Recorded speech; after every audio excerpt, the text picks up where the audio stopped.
Hello, today we're going to be making the sparkle dress that Ariel wears in the end of Disney's animated Little Mermaid. To make Ariel's dress, I'm going to be using Simplicity 1045, and I'm going to be using View A, but omitting the sleeves, just having the base dress with the cowl. And for the fabric, I'm using this silvery blue sparkle fabric that I ordered online from Joann's. This does have a bit of a stretch to it.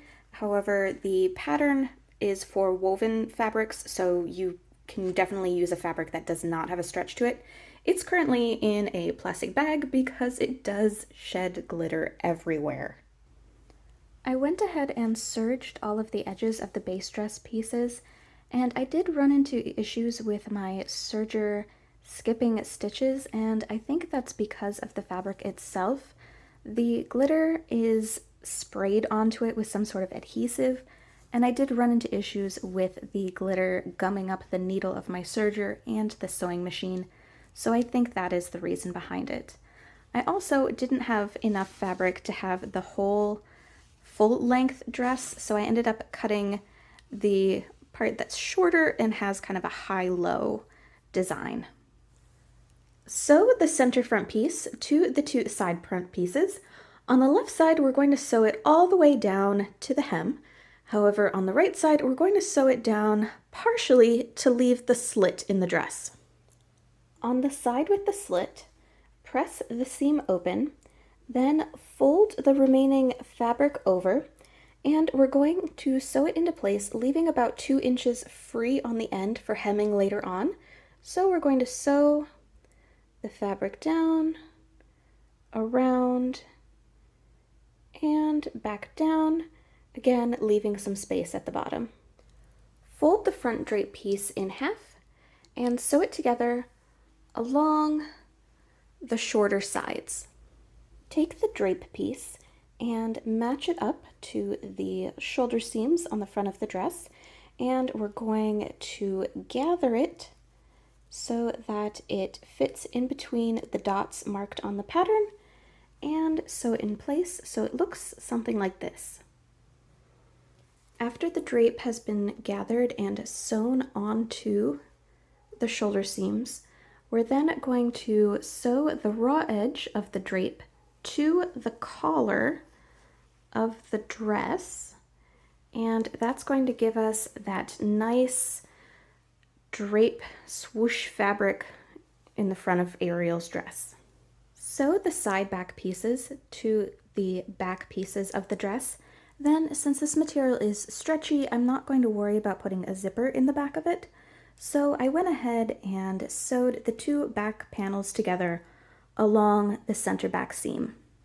Since there's not going to be a zipper in the back of the dress, I went ahead and sewed the two back drape pieces together along the center. Then fold the back drape in half and sew it together along the shorter sides. Gather the back drape and attach it to the shoulders. Then sew the raw edge of the drape to the neckline of the back of the dress, just like we did for the front of the dress. Then sew the dress front to the dress back along the shoulder seams. Sew the yoke front piece to the yoke back pieces, and since I'm not putting a zipper in my dress, I also sewed the two back pieces together. Now we're going to sew the yoke to the collar, putting right sides together. As you notice that I have the glittery side facing up, that's because I'm going to have the non-glittery side against the skin so that it doesn't shed glitter all over my neck while I'm wearing it. And this side's a little bit itchy, so I think this will be more comfortable against the skin. After the yoke has been sewn on, then we're going to fold it flat and sew along the edge, catching the rest of the material with it. This is edge stitching, and that'll help encourage the yoke to stay inside when the dress is worn. I should also point out that it can also be useful to snip into the seam allowance, not cutting through the stitching before doing the edge stitching, especially if your fabric is not wanting to lie flat around curves.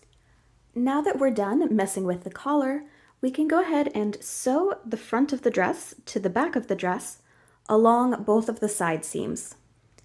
Fold the edge of the armhole inward and sew it into place. The hem of the dress was ending up just flopping around and I wasn't really happy with how it looked, so I decided to try using some horsehair braid to see if I could get a bit more structure to the bottom of the dress. So to do that, I'm going to sew the horsehair braid to the right side of the fabric along the edge, leaving about 1/2 inch on the ends free on each side, where the slit is in the dress. After the horsehair braid has been sewn on, then we're going to flip it inward and sew it into place. Using this method of hemming does mean that there is going to be a line of stitching along the top where we sewed the horsehair braid in, but since this fabric is so busy, I'm not really worried about it being super obvious. Wrap the excess fabric that we left earlier around the edge of the horsehair braid and sew it into place. This will nicely finish the edge and also will keep the kind of pokey ends of the horsehair braid concealed. Then to tack the yoke in place, I turned the dress inside out and attached it anywhere that the yoke overlapped on something that would not be seen from the outside. So I attached it to the seam allowance of the 2 seams in the front, at the tops of the shoulders, and at the center back seam. I tried the dress on with the horsehair braid, and honestly, I think it made it look worse. It probably would have been better if this had a level hem instead of the high-low hem, but I will probably end up ripping it out and trying again. Here's what the dress looks like with the new adjustments. I ripped out the horsehair braid and just sewed a basic hem, and I also extended the slit further up the leg. And with that, Ariel's dress is done. For more cosplay tutorials, please subscribe, and thank you so much for watching!